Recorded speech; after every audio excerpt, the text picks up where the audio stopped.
एक व्यक्ति जो है अपनी मोबाइल फ़ोन को 680 में बेचता है और उसे कुछ रुपए हानि होता है।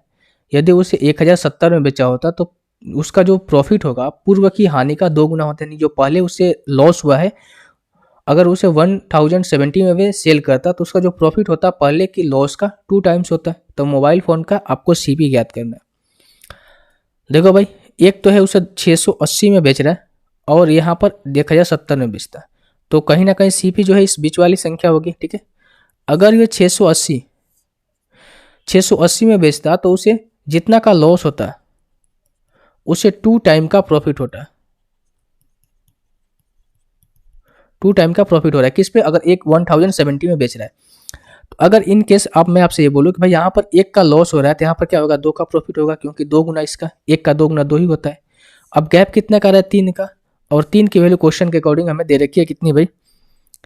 अब इसमें डिफरेंस निकाल लो। ठीक है, इनका डिफरेंस निकालो, क्योंकि हमें बीच वाली संख्या निकालनी है ना, सीपी निकालना है। ठीक है, तो कितना हो जाएगा? 0 हो जाएगा, और ये 17 में से 8 जाएगा 9 हो जाएगा, और 9 में से जाएगा 3, तो 1 की वैल्यू कितनी हो जाएगी? यहाँ से 130 हो जाएगी। अब इस 130 को आप यहाँ से या तो प्लस कर लो या फिर यहाँ से माइनस कर लो। क्यों? क्योंकि अगर यहाँ पर प्रॉफिट देखो, 1 की वैल्यू क्या है? 130 है। 130 क्या है?